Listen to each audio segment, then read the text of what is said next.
दादी ये एक वर्ड नहीं, एक इमोशन है, एक फीलिंग है, एक जज्बात है। अगर आपने अपनी दादी को देखा हुआ है या आप अपनी दादी के साथ रहते हैं तो ही आप इस फीलिंग को, इस इमोशन को महसूस कर सकते हैं। खुशवंत सिंह भी बताते हैं कि उनकी दादी के साथ उनका क्या रिश्ता रहा। खुशवंत सिंह एक छोटा बच्चा जो कि अपनी बूढ़ी दादी को देखता है। दादी को देखकर उसे लगता है कि मेरी दादी तो हमेशा से बूढ़ी ही थी।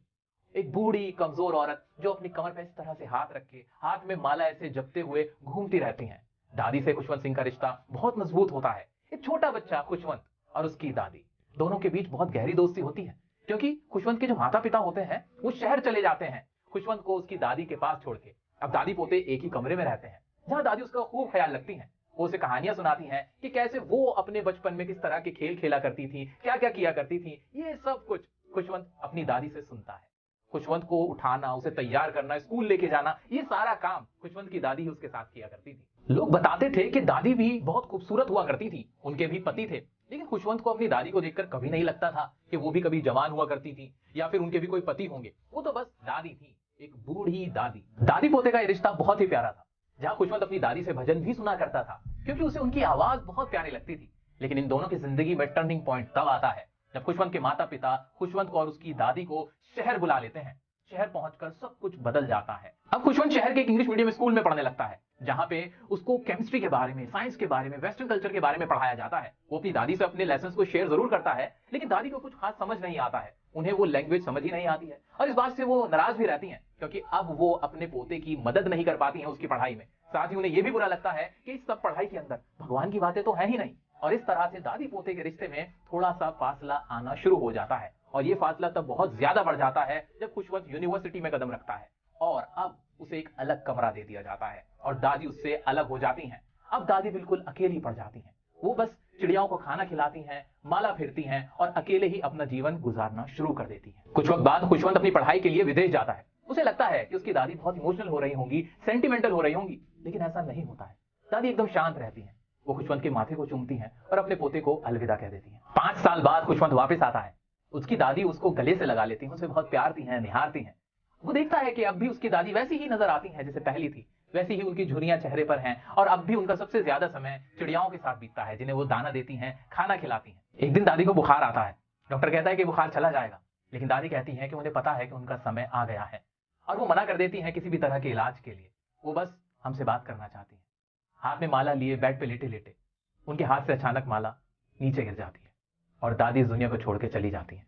दादी के जाने के बाद खुशवंत की माँ उन चिड़ियाओं के लिए ब्रेड के टुकड़े डालती है, लेकिन कोई भी चिड़िया वो ब्रेड का टुकड़ा नहीं खाती है और दादी इस तरह से सबको छोड़ के चली जाती है।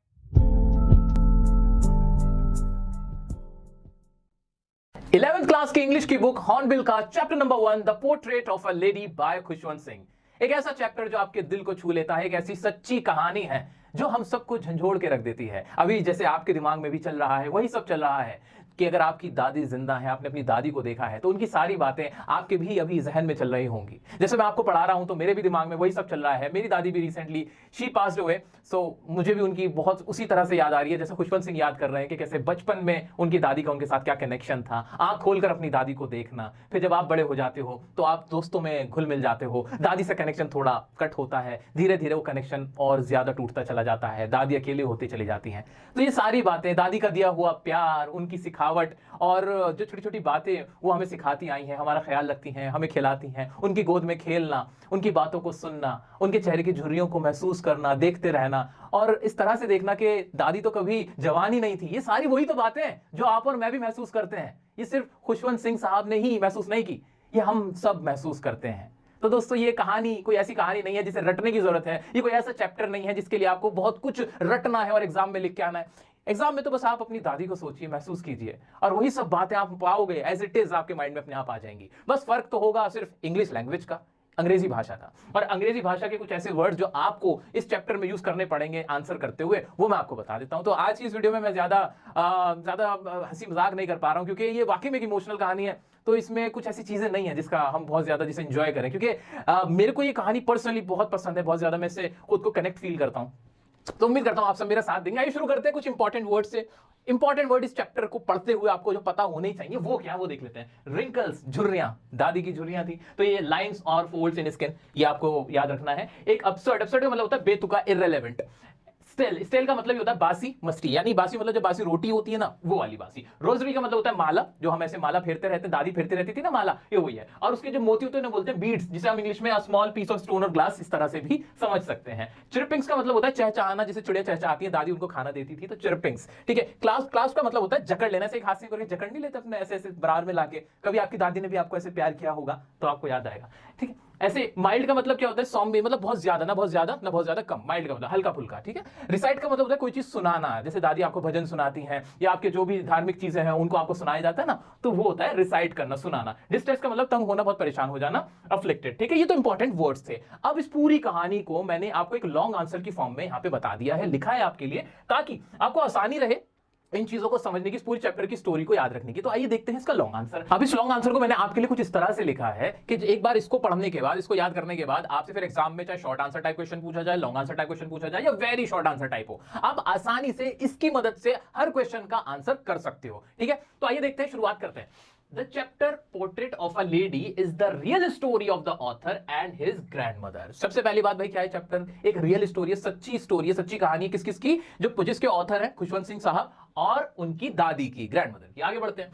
The grandmother was an old woman with a wrinkled face. अब ये बात तो सबको पता ही है भाई, ग्रैंडमदर कैसी दिखती थी, वो एक बूढ़ी औरत थी जिनके चेहरे पर झुर्रियां थी। आगे बढ़ते हैं। It was hard to believe, ये बहुत मुश्किल था विश्वास करना, क्या चीज, दैट की she had once been young and pretty, even had a husband. ये विश्वास करना बहुत मुश्किल था कि वो कभी जवान भी हुआ करती थी या खूबसूरत भी हुआ करती थी या उनका कभी कोई पति भी थे। ये वाली बात भी सोचना, जैसे हम और आप क्या सोचते हैं, दादी को देखा, दादी मतलब दादी, मान लो जिसके दादाजी नहीं है, जिसके दादाजी नहीं है, तो उनको तो ऐसा लगता है ना बस दादी होती है सब कुछ, जिन्होंने अपने दादा को देखा ही नहीं कभी। जैसे मैं अपना एग्जांपल दूं, मैंने अपने दादाजी को कभी नहीं देखा, मैंने सिर्फ अपनी दादी को देखा, और अभी 2 साल पहले तक भी देखा। तो मुझे तो ऐसा लगता था कि दादी है ये तो कभी जवान रही नहीं होंगी, इनके तो कभी पति कहाँ, मेरे दादाजी मेरे दिमाग में नहीं आते कि वो उनके साथ कैसे रहते होंगे, या उनकी भी कभी शादी हुई होगी, ऐसा कभी दिमाग में आता ही नहीं। अब दादाजी की तस्वीर को देख के क्या लगता है, अब ज्यादा खुशवंत सिंह के दादाजी का सवाल है, तो इनके दादा की तस्वीर देख के, उनकी लंबी सी दाढ़ी थी व्हाइट कलर की, तो उनको ऐसा लगता था कि भाई ये आदमी तो कभी जवान रहा नहीं होंगे। वो अपने दादाजी को भी ऐसे बोलते थे, कौन, खुशवंत सिंह साहब, कि ये तो कभी भी ऐसा नहीं हो सकता कि इनकी कोई वाइफ होगी, इनको देखकर तो ऐसा लगता है कि इनके तो सिर्फ पोते पोतियां ही होंगे, ये तो पहले से ही दादा लगते हैं। ठीक है, क्योंकि वो स्ट्रिक्ट थे, लगते थे फेस वाइज थोड़े स्ट्रिक्ट लगते थे। किसके दादाजी, खुशवंत सिंह साहब के दादाजी। क्यों, दादी भी ऐसी लगती थी कि वो कभी जवान नहीं हुई होंगी और कभी उनका हस्बैंड नहीं होगा, और दादाजी की जो फोटो देखते थे तो तब भी उनको ऐसा लगता था कि इनके तो कभी हमेशा ना, इनके तो ग्रैंड चिल्ड्रन ही होंगे, इनके तो पोते पोतियां ही होंगे, ये जवान नहीं है। ठीक है, चलो आगे बढ़ जाते हैं। अच्छा, दादाजी वाली बात मैंने इसमें नहीं लिखी, आपको एक्स्ट्रा बता दी है ताकि आपको याद रहे अगर एग्जाम में आ जाए। ठीक है, आगे बढ़ जाते हैं। हाँ जी, और क्या था, शी वॉज शॉर्ट, वो छोटी हाइट की थी, फैट थी, थोड़ी सी मोटापा आ जाता है बूढ़ी औरतों में, और क्या था, एंड स्लाइटली बेंड, और थोड़ा झुककर चलती थी, ऐसे करके ऐसे करके, ऐसे तो चलती है ना दादी। चलो, she used to walk around the house in a white cloth. ज्यादातर भाई बूढ़ी औरतें हैं व्हाइट कलर के क्लोथ में रहती है, दादी, आपकी दादी भी सफेद कलर की साड़ी में रहती होंगी, सूट में रहती होंगी, वही उनका हाल था। तो ये सब रटने की चीजें नहीं है, बहुत कॉमन है, बहुत जनरल चीजें हैं। आगे बढ़ते हैं। ठीक है जी। She kept her one hand resting on her waist and the other hand was telling the beads of her rosary। ये वर्ड मीनिंग मैंने आपको याद कराए थे कि वो इस तरह से चलती थी कि उनका एक हाथ तो उनकी कमर पे होता था और दूसरे हाथ में उनके एक माला होती थी जिसे तस्बीह भी कहते हैं, और उसकी मोतियों की माला, रोजरी जो थी ना उनकी माला, उसको क्या, उसकी जो बीड्स, उसके दाने को पढ़ती रहती थी, क्या करती थी, पढ़ती रहती थी इस तरीके से। ठीक है, टेलिंग द बीड्स का मतलब ये होता है कि ऐसे दानों को पढ़ते रहना, से नाम लेते रहते ना, जो भी आपके भजन धर्म होता है, अपने धर्म के हिसाब से आप अपने धर्म के हिसाब से आप अपना नाम लेते रहते हो। ठीक है, भगवान राम जो भी कहना होता है कह देते हैं। आगे बढ़ते हैं फिर। इन इनिशियल डेज, जो शुरुआती दिन थे, उसमें क्या था, the author and his grandmother were good friends. कौन से शुरुआती दिन, ये बताना कौन से शुरुआती दिन, अरे जब बचपन की बात थी, जब ऑथर छोटे थे, जैसे उन्होंने आंख खोलकर देखा था अपनी दादी को, तो क्या होता था, जो ग्रैंडमदर थी दादी थी, और जो खुशवंत सिंह थे बच्चे छोटे, तब तो उन दोनों के बीच दोस्ती थी भाई, दादी पोते की दोस्ती, दादी पोते की। His parents left him with her when they went to live in the city. उसके पेरेंट्स, किसके पेरेंट्स, खुशवंत सिंह के पेरेंट्स ने उन्हें गांव में छोड़ दिया था, खुद शहर चले गए थे, पति पत्नी यानी इनके पेरेंट्स जो थे वो शहर चले गए थे दादी के पास खुशवंत सिंह को छोड़कर। ठीक है, okay. She used to wake him up, वो उनको सुबह उठाती थी, किसको, खुशवंत सिंह को उनकी दादी सुबह उठाती थी, and get him ready for school, और स्कूल के लिए तैयार करती थी। और क्या करती थी, she used to pack the things required by him for the day and send him to the school. और उनके जो भी खाने पीने की चीजें होती थी, जो भी वस्तुएं होती थी, उनका बैग वगैरह उनको पैक करके देती थी और उनको स्कूल छोड़कर आती थी खुशवंत सिंह को उनकी दादी। ठीक है, that was attached to the temple, और जो स्कूल था वो टेंपल के पास में था, वही मंदिर था, तो दादी जाती थी और खुद मंदिर चली जाती थी और बच्चे को, अपने पोते को स्कूल छोड़ती। दादी का काम ही होता है, दादा दादी का, कि अपने पोता पोतियों को स्कूल छोड़ने जाना, ट्यूशन छोड़ने जाना, फिर उन्हें लेने जाना, लेकर आना, उनसे पूछना और भाई क्या किया स्कूल में, और बड़े चाव से दादा दादी से हम बताते हैं कि हाँ आज स्कूल में ये हुआ था, आज मेरे दोस्त ने मुझसे ये कहा था, आज मैंने ये खाया था, आज हमने ये पढ़ा था, दादी पता है ये क्या होता है, ऐसे से हम बातें करते हैं ना, वही सब कुछ है दोस्तों। चल आगे बढ़ते हैं। She had a routine of she had a routine of reading the scriptures, भाई वो क्या करती, धार्मिक ग्रंथ वगैरह पढ़ती थी daily. The author along with other children set on the veranda, author जो था, जो खुशवंत सिंह बच्चे थे जब, तो वो और उनके जो बाकी दोस्त थे वो सब लोग बरामदे में बैठकर क्या किया करते थे, singing alphabets A for apple का खा का, ये सारा कुछ पढ़ते थे और क्या करते थे, एंड मॉर्निंग प्रेयर्स, और जो सुबह की जो प्रार्थना होती थी वो प्रार्थनाएं गाते थे, ठीक है। On their way back to the home, और जब वो घर वापस आते थे, कौन, दादी और खुशवंत सिंह, तो क्या होता था, तो दादी पोते क्या करते हुए आते थे, she used to give the stale chapatis to the street dogs, stale chapatis बासी रोटी, तो दादी क्या करती हैं भाई, अच्छे अच्छे काम करती है ना, परम पूज्य काम जो होते हैं, जिनसे सवाब मिलता है, जिनसे आपको पुण्य मिलता है, तो दादी क्या करती थी, जो सूखी रोटी होती थी, बासी रोटी होती थी, वो कुत्तों को भी डालते हुए आते थे रास्ते में, जो हमें कुत्ते मिलते थे, किस किस को, दादी को और पोते को। आगे बढ़ते हैं, a turning point arrived in their relationship, एक टर्निंग पॉइंट आता है इनके रिलेशनशिप में, वो क्या होता है, when his parents called them to live in the city, कुछ टाइम बाद जो खुशवंत सिंह के माँ बाप होते हैं वो इनको सिटी यानी शहर में बुला लेते हैं रहने के लिए, ठीक है, फिर चीजें बदल जाती हैं और एक टर्निंग पॉइंट आ जाता है। दोस्तों इंपॉर्टेंट पॉइंट है, क्वेश्चन यहां से आएगा कि क्या टर्निंग पॉइंट आया था दादी पोते के रिलेशनशिप में, कैसे आया था, कब आया था, तो उसके लिए बहुत इंपॉर्टेंट है, ठीक है। आ जाते हैं, and then things started to change, और इस तरह से चीजें बदलनी शुरू हुई। क्या चीजें बदली, the author used to go to an English school in a motor bus, अब ऑथर जो था, जो हमारे खुशवंत सिंह थे, अब वो शहर में आ गए थे, शहर में इंग्लिश मीडियम स्कूल में जाना शुरू कर दिया था, अब वो पैदल दादी के साथ नहीं जाते थे, अब वो मोटर बस में जाने लगे थे, मोटर कार में जाने लगे थे, और क्या होने लगा था, there were no dogs in the streets, तो शहरों में कुत्ते नहीं होते, अच्छी जगह रहते होंगे भाई, हमारी तरफ तो बहुत कुत्ते हैं, तो भाई गलियों में या रोड्स वगैरह पे वहां कुत्ते नहीं थे, वहां तो कुत्ते होते थे जिन्हें चपाती देती थी दादी, है ना, लेकिन अब नहीं ऐसा होता था। She no longer accompanied him to the school, अब वो दादी उसके साथ नहीं जाती थी अपने पोते के। She could not help him in studies, वो उसकी पढ़ाई में भी उसकी हेल्प नहीं कर सकती थी, जैसे पहले वो अल्फाबेट सुनाती थी, मॉर्निंग प्रेयर सुनवाती थी, बुलवाती थी, अब नहीं कर पाती थी। क्यों नहीं कर पाती थी, as everything was in another language, जो हर चीज थी, हर सब्जेक्ट था, वो कौन सी लैंग्वेज में था, दूसरी लैंग्वेज में था, यानी इंग्लिश लैंग्वेज में था, जो दादी को नहीं आती होती थी, ठीक है। ओके आगे बढ़ते हैं, which she could not understand, जो दादी समझ नहीं सकती थी। ओके आगे बढ़ते हैं, शी वाज डिस्ट्रेस्ड, वो बहुत ज्यादा परेशान थी, उन्हें उदास थी, उन्हें पसंद नहीं आता था। She was distressed that there was no teaching about God and the scriptures and that's why disapproved the new syllabus, उन्हें इस चीज का अफसोस होता था, वो बहुत नाराज रहती थी इस बात से कि जो नया सिलेबस था नए स्कूल का, वहां पे तो भगवान की बात ही नहीं होती थी, धर्म वर्म की बात ही नहीं होती थी, धर्म कर्म की, और इस बात को लेकर बड़े परेशान रहती थी कि ये जो सिलेबस है, नया सिलेबस, ये तो बड़ा बेकार है, ये तो बहुत ही गलत है, गलत गलत बातें इसमें, उनको ऐसा लगता था, क्योंकि वहां वेस्टर्न कल्चर की बातें होती थी, साइंस की बातें होती थी, जो दादी को कुछ खास पसंद नहीं आती। तो मोस्ट इंपॉर्टेंटली वहां भगवान के बारे में, भजन के बारे में, जो अच्छी भगवान की बातें होती है धर्म कर्म की, वो वहां पे सिलेबस में ऐड नहीं थी, ठीक है। चलो जैसे आगे बढ़ जाते हैं, he got when the author went to university, अब आगे बढ़ते हैं, आगे बढ़े, अब कुछ टाइम बदला, अब ऑथर स्कूल से कहां चला गया, यूनिवर्सिटी में चला गया, ठीक है, यानी 12th पास आउट कर ली होगी। तो अब क्या होता है, अब वो यूनिवर्सिटी जब जाते हैं, अब एक और बड़ा चेंज आता है, क्या आता है, he got a separate room in his house and the bond had broken now, अब जब यूनिवर्सिटी में जाने लगे खुशवंत सिंह, तो बॉन्ड बिल्कुल टूट गया। अब दादी और पोते एक कमरे में एक साथ नहीं रहते थे, जो खुशवंत सिंह थे उनको एक अलग रूम दे दिया गया था, यानी इसका मतलब क्या हुआ, दादी अकेली रहने लगी, और दादी अकेली हो गई। अब क्या होने लगा, grandmother rarely talked to anyone in the house now, she had accepted her loneliness, अब ग्रैंडमदर किसी से कोई बात नहीं करती थी, वो चुप चुप रहने लगी थी, और उन्होंने अपने अकेलेपन को एक्सेप्ट कर लिया था। अच्छा एक बात और है, जब आपका पार्टनर आपके साथ नहीं रहता ना, तो आप वैसे अकेले हो जाते हो, फिर कोई पोता आ जाता है या कोई और इंसान आ जाता है, आपके बच्चे होते हैं, उनके साथ आप घुले मिले रहते हो, तो आपको इस चीज का अंदाजा नहीं होता, इस चीज का एहसास नहीं होता। लेकिन जब दादा तो थे नहीं, दादा साथ होते तो भाई लाइफ अलग होती। दादा चले गए, पोता आ गया था, पोते में लगे रहते थे, दिल बहला रहता था, पोता चला गया, अकेले पड़ गए, ये हुआ था। चलो जी आगे बढ़ते हैं, उन्होंने अपने अकेलेपन को एक्सेप्ट कर लिया था। आसान लैंग्वेज है ना, कुछ रटना पड़ रहा है नहीं, ऐसे सिलसिलेवार तरीके से इवेंट्स हैं, उन्हें याद रखना, पूरी कहानी कैसे चली है। बचपना था, बचपन में साथ घुमा फिराया करती थी, साथ में पढ़ने लेके जाया करती थी, तैयार करके सब कुछ होता था। उसके बाद क्या होने लगा था, अब थोड़ा बड़ा हुआ बच्चा, शहर चले गए, शहर में नया स्कूल, नए लोग, नई चीजें होने लगी, दादी से अटैचमेंट दूर हुआ, और दूर हो गया जब यूनिवर्सिटी लड़का पढ़ने पहुंचा, जब पोता यूनिवर्सिटी चला गया, फिर क्या हुआ, रूम भी सेपरेट हो गया, दादी अकेली हो गई। इतना हुआ है, अभी आगे बढ़ जाए, चलो। Okay, breaking bread into pieces and feeding it to the birds was her daily routine. अब वो ज्यादातर वक्त अपना चिड़ियाओं के साथ गुजारती थी, जो ब्रेड के पीसेस होते, रोटी के टुकड़े होते, वो डाल देती थी चिड़ियाओं को, और ये उनका सब डेली रूटीन था, सबसे ज्यादा वो वक्त इसमें बिताना पसंद करती थी। The birds would sit on her legs, her head, some even on the shoulders, और जो चिड़िया होती थी, कोई यहाँ पे बैठ जाती थी, कोई टांग पे बैठ जाती थी, कोई सर पे बैठ जाती थी, तो वो भी खुश होती थी उनसे। तो दोस्ती किससे कर ली, चिड़ियाओं से दोस्ती कर ली, जब कोई नहीं मिला तो, ठीक है। आगे बढ़ जाते हैं। Okay, when the author decided to go abroad for further studies, she came to the railway station to leave him off, but not looked sentimental. In fact, she continuously recited her prayers and kissed him on the forehead. अब क्या हुआ था, university में पढ़ने के बाद अब जो ऑथर थे खुशवंत सिंह, उन्होंने बाहर जाना, विदेश में जाने का फैसला किया, पढ़ाई करने के लिए, आगे की पढ़ाई करने के लिए। तो दादी उसको छोड़ने भी जाती है अपने पोते को रेलवे स्टेशन। खुशवंत सिंह को लगता है कि वो बहुत इमोशनल होंगी, बच्चा जा रहा है इतनी दूर, 5 साल के लिए जा रहा है, लेकिन वो जरा भी इमोशनल नहीं होती, वो बल्कि अपनी माला ऐसे फिर रही होती है, अपनी प्रेस पढ़ रही होती हैं और रेलवे स्टेशन पे जाके अपने पोते के माथे को चूम लेती हैं, बस इतना करती हैं। ठीक है, ऐसा क्यों हो सकता है? वैसे आपको क्या लगता है, क्यों ऐसे क्यों हो गई? थोड़ी सी पत्थर सी क्यों हुई? वो इतनी इमोशनल क्यों नहीं रही? सोचना जरूर, मुझे बताना आप। चलो आगे बढ़ जाते हैं। फिर क्या होता है? Looks in fact she continuously recited her prayers and kissed him on the forehead after 5 years. 5 साल बाद बच्चा वापस आ गया, पोता वापस आ गया, वो छोटा सा पोता जो पढ़ाया था स्कूल में, वो वापस आ गया। फिर क्या हुआ? After 5 years when he came back home, जब वो घर वापस आया, his grandmother was there to welcome him back. जब पोता वापस आया तब भी वो इंतजार कर रही थी अपने बच्चे का, उसका स्वागत करने का, अपने पोते का। वापस के वो अपने शहर आ गया था, अपने देश आ गया था।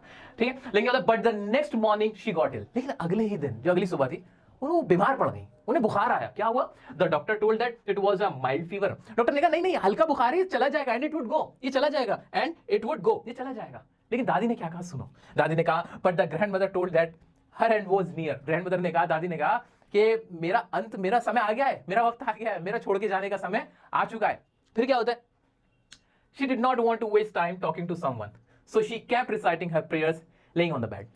उन्होंने कहा मैं अपना वक्त ना लोगों से बात करने, मतलब आप लोगों से बात करने में नहीं खराब करूंगी, मेरा वक्त आ गया है, मैं तो प्रेयर करूंगी, प्रार्थना करूंगी, पूजा करूंगी, पढ़ती रहूंगी, अब मेरा समय आ गया, मैं बचूंगी नहीं, मेरा हो गया, जितना मेरा राशन पानी था, मेरा लिखा हुआ था, वो सब उठ गया है, अब हो गया। वो ये कह जाती हैं, ये सुन के सब लोग कहते नहीं गलत कह रहे हो आप, ऐसे क्यों कह रहे हो, बुखार ही तो चला जाएगा। लेकिन ऐसा नहीं होता। होता क्या है? The rosary fell down from her lifeless heart hand and she died.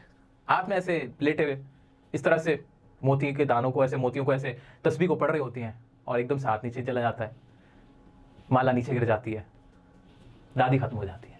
All the sparrows could be seen in the veranda morning her death. उनके कफन वगैरह का इंतजाम किया जाता है, उन्हें लिटा दिया जाता है एक चादर पे इस तरह से लपेट के। जो चिड़ियाएं होती है वो आती है वहाँ, तो जो राइटर की माँ होती है वो जाती है उनके लिए वही ब्रेड के टुकड़े लेके डालने के लिए। कोई नहीं खाता, कोई चिड़िया नहीं खाती, वहाँ बस चिड़ियाँ बैठी रहती हैं, कोई नहीं खाती। इस तरह से चैप्टर खत्म हो जाते हैं दोस्तों। इस चैप्टर को रटने की कहीं कोई जरूरत नहीं है, प्यारी सी कहानी है, कुछ मुश्किल वर्ड से बता दिए हैं। क्या एग्जाम में क्वेश्चन आ सकते हैं वो मैं अब आपको बता दूं। So guys let's start with some NCERT question, and the question number 1 is mention the 3 phases of the author's relationship with his grandmother before he left the country to study abroad.